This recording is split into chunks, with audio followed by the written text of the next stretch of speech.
जिन पे हमने विश्वास किया था वो ऑफिसर हमारे विश्वासघात निकले। जब हम रिटायरमेंट हो गए तो इन्होंने भेड़िए के जैसा सलूक किया हमारे साथ, हमारी बोटी बोटी खा दी इन्होंने। यह जो आंदोलन चल रहा है हमने इसको जो है स्टेट वाइज बांट दिया है। प्रधानमंत्री मोदी जी से कहना चाहता हूँ, मोदी साहब ये अन्याय क्या हो रहा है? सरकार कौन सी सरकार आई है? ये कहाँ गया कानून? दिल्ली के जंतर मंतर पर बीते 55 दिनों से आंदोलन हो रहा है और ये जो आंदोलनकारी हैं पहले पूर्व सैनिक थे, देश की सेवा करते थे। सर 55 दिन हो गया, आप लोग आंदोलन कर रहे हैं, सरकार सुनना नहीं चाहती या सरकार के कानों तक आवाज़ नहीं पहुंच रही है? ऐसा है, हम OROP तक तो ये ठीक चल रहा था। जब 2016-17 में OROP 1 दिया था ठीक चल रहा था। फिर उसके बाद OROP 2 का जो नंबर आया कि हर 5 साल बाद जो है हम जो भी विसंगतियाँ होंगी उसको दूर करेंगे। लेकिन जो हमारे और सरकार के बीच में जो हमारे अधिकारीगण हैं उन्होंने जो है ये हमारे साथ जो है अपना तो ले लिया, लेकिन हम लोगों के साथ थोड़ा बहुत भेदभाव कर दिया। तो हम इसी चक्कर में इसी उसमें लगे हैं कि भाई इस विसंगतियों को कोई पैरामीटर ऐसा रखो कि इससे ये विसंगतियां दूर हो जाएं। तो हम इसीलिए आज 55 दिन से यहाँ पर अपनी बात को मनाने के लिए सरकार के समक्ष रख रहे हैं और हमारी बातें जो है सरकार तक पहुँच भी रही हैं। अभी देखते हैं अभी कि आगे आने वाले समय में क्या होता है, लेकिन जब तक हमारी मांगे हमें यहाँ पर पूरा आश्वासन नहीं दिया जाता लिखित में, तब तक हम यहाँ पर धरना प्रदर्शन करते रहेंगे। अच्छा, लोगों के मन में सवाल है, जो लोग नहीं जानते आप उन्हें बता दीजिए OROP 1 क्या है, OROP 2 क्या है? देखो ऐसा था, OROP 1 का मतलब ये था कि जो पिछले यानी कि आज़ादी के बाद से लगा लो पिछले 44 सालों से जो भी सरकार रही है हमारी मांग थी कि OROP मतलब एक समान रैंक पेंशन, यानी कि आज से जो 20 साल 30 साल पहले कोई एक सिपाही अगर पेंशन आया है और जो आज का जो सिपाही पेंशन आया है तो उसकी और पेंशन इसके पेंशन में कोई अंतर नहीं होना चाहिए, मतलब बराबर पेंशन, मतलब जो कल आया और जो आज आया है तो उनके एक समान रूप से पेंशन होनी चाहिए हर रैंक वाइज, जो पद वाइज। तो ये हमारी मांग थी। तो बताइए, देश के जो अभी जो डिफेंस मिनिस्टर हैं राजनाथ सिंह जी हैं, उनके हाथ में सब कुछ है, वे चाहे तो कर सकते हैं, लेकिन फिर भी नहीं सुन रहे हैं। देखो ऐसा है ना, हमें देश के डिफेंस मिनिस्टर जो है या प्रधानमंत्री है वहाँ तक हमारी बात को पहुँचाने हमारे अधिकारीगण हैं, जो हमारे लीडर हैं, जो हमारे नेता थे, जो हमारे पूर्व सैनिक अधिकारी थे, उन्होंने वहाँ तक बात वो पहुँचा ही नहीं। वो अपने आप ही वो मलाई अपने आप जाइए ना, डेलीगेशन भेजिए, मिलिए सरकार से। हमारा डेलीगेशन पहले जा रखा है, उन्होंने हमें आश्वासन भी दिया है, लेकिन यहाँ पर आकर के एक तरह से मतलब एक तरफ से लिखित में थोड़ा सा कि भाई हाँ आपके साथ जो भी भेदभाव हुआ उसको हम विसंगतियाँ दूर करने के लिए हम कार्रवाई करेंगे, ऐसा तो हमें आश्वासन दिया है। लेकिन यहाँ पर नहीं आ रहे कोई, यहाँ पर आकर के जरूरी थोड़ी ना है, कागज से काम है, कागजी कार्रवाई कर देंगे वो लोग। उनके सरकार के पास बहुत नुमाइंदे होते हैं, वो किसी न किसी रूप में यहाँ से हमारी बात को ले जा सकते हैं और वहाँ जाके फिर हमको आश्वासन दे सकते हैं भाई आपकी बात पहुँचा दी गई है, आप इसको समाप्त कर दो। हम तो अनुशासन वाले सिपाही है, हम तो सेना में भी अनुशासन में रहे और अभी भी अनुशासन में रह रहे हैं, हम शांति के साथ हम अपनी बात रख रहे हैं ना। जो विदेश के लोग हमें देख रहे हैं, आपको देख रहे हैं, वे लोग यही कहेंगे कि बताइए वहाँ के जो पूर्व सैनिक है आंदोलन कर रहे हैं, सरकार बदनाम होती, देश बदनाम होता है। बदनाम नहीं होता, हम देखो वो ये भी तो बोलेंगे कितने शांति की तरीके से ये लोग अपना प्रदर्शन कर रहे हैं। हाँ सर, सरकार को सोचना चाहिए। आज हमारे जिन पे हमने विश्वास किया था वो ऑफिसर हमारे विश्वासघात निकले। उन्होंने हमारे किस तरह के अधिकारी थे?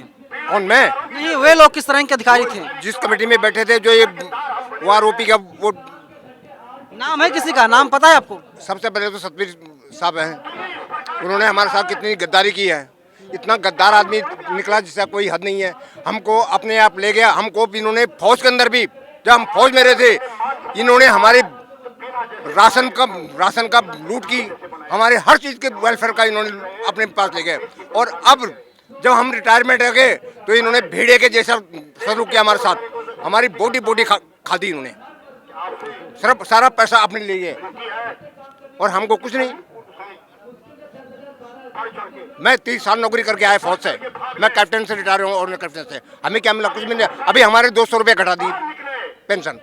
क्या क्या इन्होंने हमारे जिन पे हमने विश्वास किया था कि हमारे ऑफिसर हमारे भला करेंगे, इन्होंने हमारे साथ गद्दारी की है, विश्वासघात किया है। लेकिन न्यू इंडिया बन रहा है, सब कुछ ठीक हो जाएगा, धैर्य रखिए।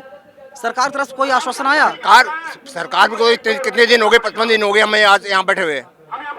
क्या कर रही है सरकार, क्या कर यार रही है? किसान आंदोलन तो साल भर ज्यादा चला था। वो चले चले सर, उनके किसानों की बात है। किसानों को यहाँ पर हम लोगों ने बॉर्डर पे अपनी जान के लिए, जान देने के लिए तैयार रहे, और ये आज हमारे साथ क्या हो रहा है यहाँ। अच्छा एक बात बताइए, क्या इन अफसरों को नहीं, ये बताओ इन अफसरों को, ये जैसा कि हम राशन, जवान के राशन खा रहे हैं, जवान का पैसा मार रहे हैं, ये क्या इनको वो पैसा इनका भला करेगा?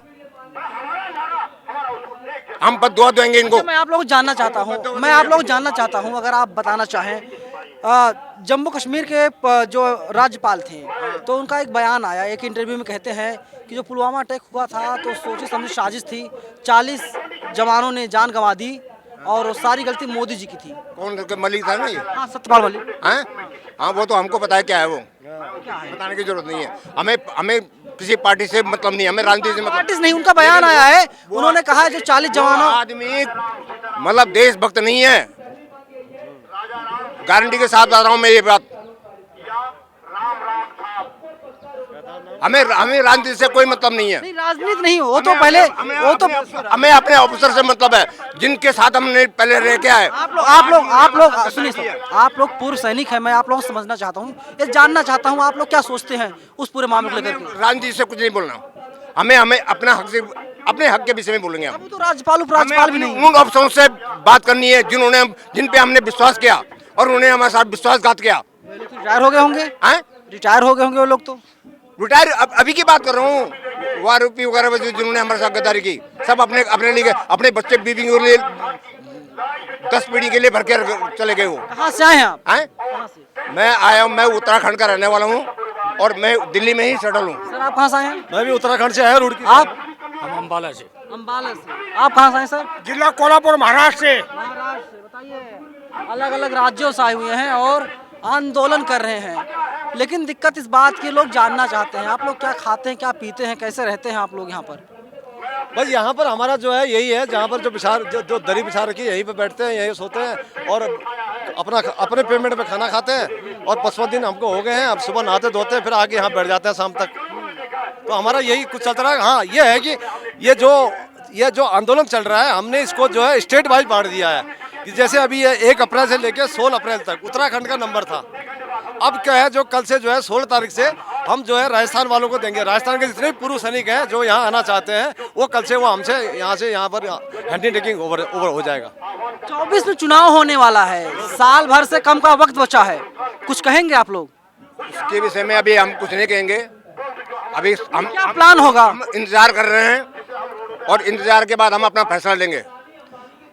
एक्सर्विस में मतलब 2-4 लाख नहीं है, कम से कम 30 लाख 28 लाख पूर्व सैनिक हैं। पूर्व सैनिक है, जेसीओ एनसीओ वार्स, तो उनको पता चलना चाहिए। और फिर उसके आप लोग एक के पीछे लगा लो 10 आदमी, आप लोग उसकी फैमिली के 10 आदमी लगा लो, 28 लाख का कितना हो जाता है? सर एक बात बताइए, आज 15 अप्रैल है, चिलचिलाती धूप है, घर में रहिए, ऐसे कमरों में रहिए, आप लोग कहाँ यहाँ पर धूप में? कौन आप लोग हम यहाँ क्या है? यहाँ तो फिर भी कुछ भी नहीं है। हम तो बॉर्डर में क्या रहे, बर्फ में रहे, इतने बर्फ में। हमने वहाँ आदमी नहीं देखे, वहाँ बर्फ भी देखी हमने, रेती देखिए। और वहाँ पे मरुस्थल में गए तो वहाँ हमने रेत देखी, खाने में भी रेत खाया हमने। कहाँ की बात है? राजस्थान की। राजस्थान। हाँ, बाड़मेर साइड में, कच्छ में, हम वहाँ तक रहे। और ये ऑफिसर कहाँ है? आज ये सब खाने के लिए वो हो गए, ये पीछे बैठे रहते थे, इनके लिए सब सुविधा होती थी और हमारे लिए कोई हम जी जवान जिसु मरने के आगे खड़े करते हैं और ऑफिसर पीछे रहते हैं। और आज हमारे भूतपूर्व सैनिकों के साथ आज यहाँ बैठना पड़ा है। जिस वक्त हम फौज में थे, लड़ाई में थे, उस टाइम ये पीछे थे। ये सर जो आपके हाथ में है, ये आपके हाथ जाबा आपका है? ये मेरा है व्यक्तिगत, मैं जाबा सिपाही। मैं आप देखिए, आशीष दिखाइए, अखबार में छपी हुई खबर, राजस्थान पत्रिका में, जाबाज सिपाही ने जीती तीसरी जंग, 35 साल से भूमि आवंटन के लिए भटक रहा था 65-71 युद्ध में शामिल फौजी। अब आप बताइए कि जाबाज सिपाही ने तीसरी जंग जीत ली है और वही जाबाज सिपाही आज दिल्ली के जंतर मंतर पर आंदोलन कर रहा है। हाँ सर, मैं महाराष्ट्र से हूँ, अर्जुन कृष्ण कागले।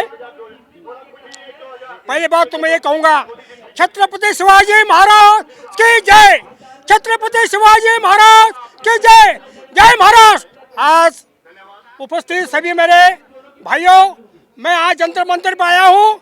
मेरे साथ जो अन्याय हुआ है, अभी सुन नेताओं ने, राष्ट्रवादी कांग्रेस का नेता मुशर्रफ, उसने मेरे साथ अन्याय किया है और इस अन्याय के पीछे मेरी पत्नी मैं तो ये किया है और मेरा बच्चा गायब है।